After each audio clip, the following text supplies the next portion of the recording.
গল্পবিলাসীর আরও একটি পর্বে আপনাদের স্বাগত। আচ্ছা, এমন একজন খলনায়কের কথা ভাবা যাক যাকে আমরা ছোটবেলা থেকেই ঘৃণা করতে শিখেছি, যার কুশপুত্তলিকা প্রতি বছর মহা ধুমধাম করে পোড়ানো হয় মন্দের ওপর ভালোর জয়ের প্রতীক হিসেবে। এবার ভাবুন তো, যদি বলি ভারতেরই এমন অনেক জায়গা আছে যেখানে এই খলনায়ককে পোড়ানো তো দূরের কথা, রীতিমতো দেবতা হিসেবে পূজা করা হয়। কোথাও তিনি গ্রামের পূর্বপুরুষ, আবার কোথাও তিনি আদরের জামাই। শুধু তাই নয়, যদি বলি এই একই খলনায়ক ছিলেন তার সময়ের অন্যতম শ্রেষ্ঠ একজন বিজ্ঞানী। আয়ুর্বেদ থেকে শুরু করে জ্যোতিষশাস্ত্র, এমনকি শিশু চিকিৎসার ওপরও এমন সব বই লিখে গেছেন যা আজও প্রাসঙ্গিক। আর যদি বলি যে ভায়োলিন আমরা আজকে দেখি, তার এক প্রাচীন পূর্বপুরুষের আবিষ্কারকও ছিলেন তিনি। ঠিক ধরেছেন। আজ আমরা রামায়ণের সেই চরিত্রকে নিয়ে কথা বলবো যাকে আমরা কেবল 10 মাথার এক অত্যাচারী রাজা হিসেবেই চিনি, কিন্তু আজ আমরা সেই চেনা ছবির বাইরে গিয়ে দেখব পুরাণের সবচেয়ে জটিল, সবচেয়ে রহস্যময় আর নিঃসন্দেহে সবচেয়ে প্রতিভাবান চরিত্রগুলোর অন্যতম রাবণকে। চলুন আজ গভীরে ডুব দেওয়া যাক রাবণের সেই সব অজানা পরিচয়ের খোঁজে, যা হয়তো আমাদের এতদিনের অনেক ধারণাকেই নাড়িয়ে দেবে। রাবণের কথা উঠলেই আমাদের চোখের সামনে যে ছবিটা ভাসে সেটা হলো সীতাকে হরণ করে নিয়ে যাওয়া এক দাম্ভিক রাজা। দশেরার দিনে বিশাল বিশাল রাবণের মূর্তি পোড়ানো দেখাটা তো আমাদের সংস্কৃতির একটা অংশ। কিন্তু চলুন প্রথমে আমরা যাই উত্তরপ্রদেশের এক শান্ত গ্রামে, যার নাম বিশরাক। বলা হয় এটাই নাকি রাবণের জন্মস্থান। হ্যাঁ, আর এই একটাই কারণে ওখানকার ছবিটা পুরো উল্টো। বিশরাখের মানুষ দশেরার দিনে রাবণ দহন করে উৎসব করেন না, বরং তারা তাদের গ্রামের এই ভূমিপুত্রের আত্মার শান্তির জন্য বড় করে যজ্ঞ আর মহাপূজার আয়োজন করেন। তাদের কাছে রাবণ কোনো খলনায়ক নন, তিনি একজন মহান পণ্ডিত, তাদের পূর্বপুরুষ। তার মানে তাদের কাছে এটা একটা শোকের দিন, অনেকটা শ্রাদ্ধানুষ্ঠানের মতো। ঠিক তাই, এটা তাদের কাছে শোক পালনের দিন। আপনি যদি বিশরাখের মন্দিরে যান, দেখবেন সেখানকার ভাস্কর্যে রাবণের বংশপরিচয় খোদাই করা আছে। তার পিতামহ ঋষি পুলস্ত, তার বাবা ঋষি বিশ্রবা আর মা অসুর রাজকন্যা কৈকেশী, সবার উল্লেখ আছে। এই বংশপরিচয়টাই কিন্তু রাবণের চরিত্রের জটিলতার আসল উৎস। একদিকে তিনি ব্রহ্মার বংশধর, একজন ব্রাহ্মণ, অন্যদিকে মায়ের দিক থেকে তিনি অসুর। এই যে একটা ঐশ্বরিক আর আসুরিক সত্তার দ্বন্দ্ব, এটা তার মধ্যে সারা জীবন ছিল। বাহ, ব্যাপারটা তো একেবারে গোড়া থেকেই বেশ জটিল। কিন্তু পূর্বপুরুষ হিসাবে সম্মান করাটা তাও একটা পর্যায়ে বোঝা যায়। কিন্তু আমি শুনেছি মধ্যপ্রদেশের মন্দসোর শহরে নাকি রাবণকে জামাই হিসাবে পূজা করা হয়। জামাই? এটা কি করে সম্ভব? হ্যাঁ, গল্পটা অদ্ভুত হলেও সত্যি। মন্দসোরের স্থানীয় বিশ্বাস অনুযায়ী রাবণের স্ত্রী পরমা সুন্দরী এবং বিদুষী মন্দোদরীর জন্ম নাকি এখানেই হয়েছিল। ও আচ্ছা। তাই মন্দসৌরের মানুষ রাবণকে নিজেদের মেয়ের স্বামী অর্থাৎ জামাতা হিসেবে দেখেন। জামাইকে তো আর পোড়ানো যায় না। একদম। তাই এখানেও দশেরার দিন রাবণের কুশপুত্তলিকা পোড়ানো হয় না। আরে দাঁড়ান, তার মানে কি সেখানে রাবণের মন্দির বা মূর্তি আছে? মানুষ কি তার কাছে প্রার্থনা করে? হ্যাঁ, মন্দসৌরে রাবণের একটি বিশাল মূর্তি আছে। দশেরার দিনে মানুষ সেই মূর্তির সামনে গিয়ে তার কাছে ক্ষমা প্রার্থনা করে, সীতাকে হরণ করার ভুলের জন্য, কিন্তু একই সাথে তার জ্ঞান আর শক্তির প্রশংসাও করে। বাহ! এটা ঠিক প্রচলিত পূজা নয়, বরং পরিবারের একজন সদস্যের প্রতি যে সম্মান দেখানো হয়, অনেকটা সেই রকম। একই ধরনের প্রথা রাজস্থানের যোধপুরেও দেখা যায়, কারণ ওখানকার মানুষও বিশ্বাস করেন যে মন্দোদরী যোধপুরের কাছেই মান্ডোরের রাজকন্যা ছিলেন। তার মানে এই জায়গাগুলোতে রাবণের পরিচয়টা তার কাজের থেকেও বড় হয়ে উঠেছে তার ব্যক্তিগত সম্পর্কের ভিত্তিতে। কোথাও তিনি ছেলে, কোথাও জামাই। একদম। শুধু তাই নয়, কর্ণাটকের কোলার, অন্ধ্রপ্রদেশের কাকিনাড়া বা মহারাষ্ট্রের গড়চিরোলির মতো অনেক জায়গায় আদিবাসী সম্প্রদায় রাবণকে পূজা করে। কেন? তার অসামান্য জ্ঞান আর শিবের প্রতি তার অচঞ্চল ভক্তির জন্য। এমনকি হিমাচল প্রদেশের কাংড়ায় যে বিখ্যাত বৈদ্যনাথ শিব মন্দির আছে, সেখানকার স্থানীয় কিংবদন্তি বলে যে রাবণ সেখানেই শিবকে সন্তুষ্ট করার জন্য কঠোর তপস্যা করেছিলেন। তাই ওই মন্দিরে রাবণ দহন করাকে অশুভ বলে মনে করা হয়। আর শ্রীলঙ্কায় সেখানে তো তিনি জাতীয় বীর। শ্রীলঙ্কায় রাবণকে একজন মহান রাজা, একজন সিংহালী গর্বের প্রতীক হিসাবে দেখা হয়।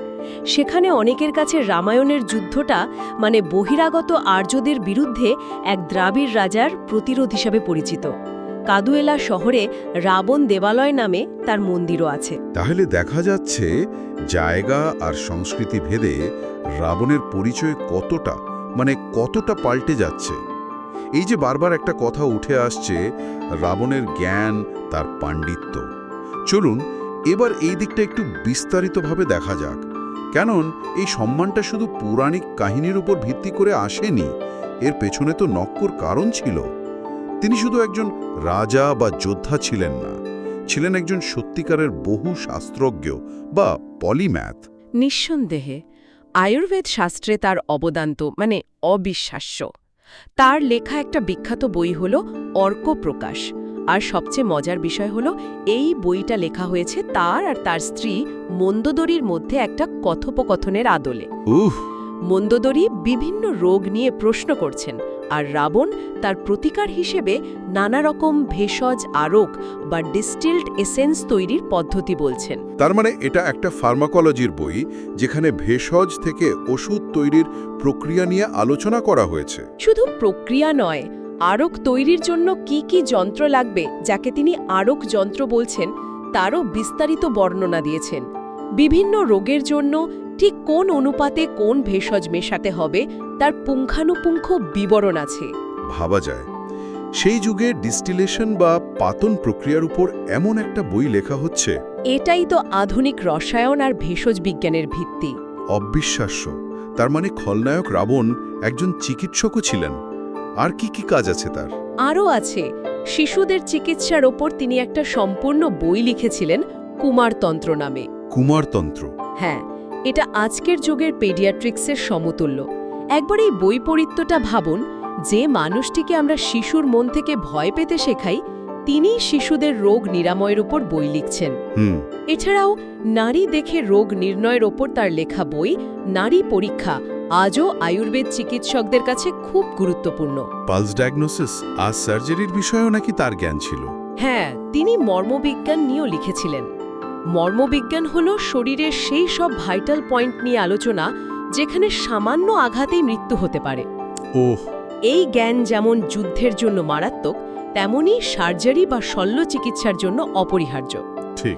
একজন সার্জনকে জানতে হয় শরীরের কোন অংশে কাটাছেঁড়া করা যাবে আর কোনটা এড়িয়ে চলতে হবে। ঠিক। আর এই সব কিছুকে ছাপিয়ে যায় তার লেখা রাবণ সংহিতা। রাবণ সংহিতা তো জ্যোতিষশাস্ত্রের বই হিসাবে খুব বিখ্যাত, তাই না? এটি শুধু জ্যোতিষশাস্ত্রের বই নয়, এটি হিন্দু জ্যোতিষের অন্যতম স্তম্ভ। কিন্তু এতে জ্যোতিষ ছাড়াও তন্ত্র, মন্ত্র, বশীকরণ আর অনেক গুহবিদ্যার এমন সব শক্তিশালী প্রয়োগের কথা বলা আছে যা আজও তান্ত্রিকদের সাধনার বিষয়। তাই নাকি? বলা হয় এই বইয়ের জ্ঞান এতটাই শক্তিশালী যে সাধারণ মানুষের হাতে পড়লে তার অপব্যবহার হতে পারে। তাই এর পুরোটা হয়তো আজও প্রকাশ্যে আসেনি। একজন মানুষের মধ্যে এত গুণের সমাহার, চিকিৎসক, রসায়নবিদ, জ্যোতিষী, তান্ত্রিক, তালিকাটা তো শেষই হচ্ছে না। আর এর সাথে যোগ হয় সঙ্গীত। রাবণহত্যার গল্পটা তো প্রায় অলৌকিক। রাবণহত্যার গল্পটা রাবণের চরিত্রের দুটো দিককে এক বিন্দুতে নিয়ে আসে, তার প্রচণ্ড অহংকার আর তার চেয়েও প্রচণ্ড ভক্তি। পৌরাণিক কাহিনীটা হল রাবণ যখন তার তপস্যার জোরে শিবকে কৈলাস পর্বত সমেত লঙ্কায় নিয়ে যাওয়ার বরদান পান, তখন তিনি গর্বে অন্ধ হয়ে পুরো পর্বতটাকেই তুলতে শুরু করেন। তার এই ঔদ্ধত্য দেখে শিব তার পায়ের বুড়ো আঙ্গুল দিয়ে পর্বতের সামান্য চাপ দেন, আর সেই চাপেই রাবণ পর্বতের নিচে চাপা পড়ে যান। আর তারপর 1000 বছর ধরে তিনি পর্বতের নিচে আটকে থেকে প্রচণ্ড যন্ত্রণায় চিৎকার করতে থাকেন। যখন তিনি বুঝতে পারেন যে শক্তির অহংকার দিয়ে শিবকে জয় করা যাবে না, তখন তিনি ভক্তির পথ নেন। কি করলেন তিনি? তিনি নিজের একটি হাত কেটে নেন, শরীর থেকে শিরা বের করে তারের মতো ব্যবহার করেন, আর সেই হাত আর শিরা দিয়ে একটি বাদ্যযন্ত্র তৈরি করেন। সেই যন্ত্র বাজিয়ে তিনি 1000 বছর ধরে শিবের স্তব গান করতে থাকেন, যা শিব তাণ্ডব স্তোত্রম নামে পরিচিত। জটাটবি গল্লজ্জল প্রবাহ পাবিত স্থলে, সেই বিখ্যাত স্তোত্র। হ্যাঁ, এই সেই স্তোত্র। তার এই অকল্পনীয় ভক্তিতে মুগ্ধ হয়ে শিব তাকে মুক্ত করেন এবং চন্দ্রহাস নামে একটি দৈব খড়গ উপহার দেন। আর সেই বাদ্যযন্ত্রটা? আর রাবণের নিজের হাতে তৈরি সেই বাদ্যযন্ত্রটি রাবণ হাত্তা বা রাবণের হাত নামে পরিচিতি পায়। আজও রাজস্থান আর গুজরাটের যাযাবর ভোপা সম্প্রদায়ের শিল্পীরা এই রাবণ হাত্তা বাজিয়েই লোকগাথা পরিবেশন করেন। বাহ! অনেক বিশেষজ্ঞ মনে করেন এই অদ্ভুত দেখতে বাদ্যযন্ত্রটি আজকের বেহালা বা ভায়োলিনের পূর্বপুরুষ। তাহলে আমরা খলনায়ক রাবণকে দেখলাম, পূজিত রাবণকে দেখলাম, আবার বহু শাস্ত্রজ্ঞ পণ্ডিত রাবণকেও চিনলাম। প্রতিটা পরিচয়ই আগেরটা থেকে সম্পূর্ণ আলাদা। কিন্তু এখানেই শেষ নয়। জৈন ধর্মের গ্রন্থগুলোতে নাকি রাবণের আরও একটি অভাবনীয় পরিচয় পাওয়া যায়। হ্যাঁ, এবং এই পরিচয়টা হয়তো সবচেয়ে চমকপ্রদ। জৈন ধর্মের পৌরাণিক কাহিনীতে ৬৩ জন শলাকা পুরুষ বা মহান ব্যক্তিত্বের উল্লেখ আছে। এরা হলেন সেই সব আত্মা যারা মানবজাতির পথ প্রদর্শক। আচ্ছা। এই ৬৩ জনকে কয়েকটি শ্রেণীতে ভাগ করা হয়, যেমন ২৪ জন তীর্থঙ্কর, ১২ জন চক্রবর্তী, ৯ জন বাসুদেব, ৯ জন বলদেব এবং ৯ জন প্রতিবাসুদেব। প্রতিবাসুদেব মানেটা কি? অ্যান্টিহিরো বা খলনায়ক। ঠিক তাই। প্রতিবাসুদেব হলেন বাসুদেব বা নায়কের প্রতিপক্ষ। তারাও প্রচণ্ড শক্তিশালী, কিন্তু তাদের কর্মফলে নেতিবাচকতার ভাগ বেশি থাকে। জৈন ধর্ম অনুসারে রাবণ হলেন অষ্টম প্রতিবাসুদেব, আর তার সময়ের নায়ক বা বাসুদেব ছিলেন রামের ভাই লক্ষ্মণ। ও আচ্ছা, কিন্তু এখানেই আসল চমক। জৈন ধর্ম কর্মফল এবং পুনর্জন্মের তত্ত্বে বিশ্বাস করে। তাদের মতে কোনো আত্মাই চিরকাল খলনায়ক থাকে না। তার মানে রাবণের ভবিষ্যৎ কি? জৈন ধর্মের গ্রন্থগুলো বলছে রাবণ তার কর্মফল ভোগ করার পর ভবিষ্যতে একজন তীর্থঙ্কর হিসেবে জন্ম নেবেন। তীর্থঙ্কর? হ্যাঁ, তীর্থঙ্কর হলেন জৈন ধর্মের সর্বোচ্চ আধ্যাত্মিক গুরু, একজন সিদ্ধ আত্মা। তার মানে? অর্থাৎ জৈন ধর্ম রাবণকে একজন চিরস্থায়ী খলনায়ক হিসেবে দেখে না, বরং এমন এক মহান আত্মা হিসেবে দেখে যার আধ্যাত্মিক উত্তরণ কেবল সময়ের অপেক্ষা। এটা হলো ভিলেন থেকে একেবারে ভগবানে রূপান্তরিত হওয়ার গল্প। এটা তো পুরো দৃষ্টিভঙ্গিটাই বদলে দিচ্ছে। তার মানে তার খলনায়কের ভূমিকাটা একটা সাময়িক পর্ব মাত্র। আচ্ছা, এই রকমই আরেকটা অন্যরকম দৃষ্টিভঙ্গির কথা আমি শ্রীলঙ্কার একটা লোককথায় পড়েছিলাম, যেটা সীতার অগ্নি পরীক্ষাকে কেন্দ্র করে। হ্যাঁ, ওটাও খুব আকর্ষণীয় একটা আঞ্চলিক লোকগাথা। ওই গল্প অনুযায়ী রাবণ নাকি একজন অত্যন্ত দক্ষ রসায়নবিদ ছিলেন। তিনি জানতেন যে লঙ্কায় এতদিন থাকার পর রাম হয়তো সীতার সতীত্ব নিয়ে সন্দেহ প্রকাশ করতে পারেন, আর তাকে অগ্নি পরীক্ষা দিতে বাধ্য করতে পারেন। তারপর তিনি কি করলেন? ওই লোকগাথা অনুসারে রাবণ সীতাকে এমন কিছু রাসায়নিক বা ভেষজ দিয়েছিলেন যা অগ্নি প্রতিরোধক। তাই নাকি? সীতা সেই রাসায়নিক নিজের শরীরে মেখে নিয়েছিলেন এবং তার ফলেই তিনি অক্ষত অবস্থায় অগ্নি পরীক্ষা থেকে বেরিয়ে আসতে পেরেছিলেন। তার মানে এই গল্পে রাবণকে সীতার অপহরণকারী হিসেবে নয়, বরং তার সম্মান রক্ষাকারী এক দূরদর্শী চরিত্র হিসেবে দেখানো হয়েছে। তবে অবশ্যই মনে রাখতে হবে, এগুলো মূল রামায়ণের অংশ নয়। এগুলো হলো লোকমুখে প্রচলিত ভিন্ন ভিন্ন বয়ান। তাহলে সবকিছু শোনার পর যেটা দাঁড়াচ্ছে, দশেরার দিনে আমরা যার কুশপুত্তলিকা পোড়াই, সেই একই ব্যক্তি কোথাও পূজিত দেবতা, কোথাও পরিবারের জামাই, কোথাও যুগান্তকারী বিজ্ঞানী ও চিকিৎসক, আবার কোথাও ভবিষ্যতের পরম ধার্মিক তীর্থঙ্কর। ঠিক তাই, রাবণের চরিত্রটা আসলে একটা আয়নার মতো। যে সংস্কৃতি বা যে ধর্ম যে দৃষ্টিকোণ থেকে তাকে দেখেছে, তার চরিত্রের সেই দিকটাই বড় হয়ে উঠেছে। তার চরিত্র সাদা বা কালো নয়, বরং অসংখ্য ধূসর অত্যঙ্কে ভরা। একদিকে তিনি পুষ্পক বিমানের মতো মন দ্বারা চালিত আকাশযানের অধিকারী, যা তার প্রযুক্তিগত দক্ষতার প্রমাণ দেয়। অন্যদিকে তিনি আয়ুর্বেদ আর সঙ্গীতের মতো সূক্ষ্ম বিষয়ে গ্রন্থ রচনা করছেন। একদিকে শিবের পরম ভক্ত, অন্যদিকে পরস্ত্রী হরণকারী। এই বৈপরীত্যগুলোই তাকে এত জটিল আর এত আকর্ষণীয় করে তুলেছে। রাবণের গল্প আমাদের হয়তো এটাই শেখায় যে কোনো মানুষকেই শুধু একটা পরিচয়ে বেঁধে ফেলা যায় না। প্রত্যেক খলনায়কের ভেতরেও হয়তো এমন কিছু গুণ লুকিয়ে থাকে যা আমরা সাধারণত দেখতে পাই না, আর প্রত্যেক নায়কেরও কিছু ধূসর দিক থাকে। আর এটাই হয়তো সবচেয়ে বড় শিক্ষা। পৃথিবীতে ভালো বা মন্দ বলে চূড়ান্ত কিছু নেই। সবই নির্ভর করে আমরা কার গল্পটা শুনছি এবং কোন দৃষ্টিকোণ থেকে ঘটনাটা দেখছি তার উপর। এই রকম আরও অনেক অজানা, আকর্ষণীয় এবং চিন্তাভাবনা করার মতো গল্প শুনতে হলে আমাদের চ্যানেল গল্পবিলাসীকে সাবস্ক্রাইব করতে ভুলবেন না।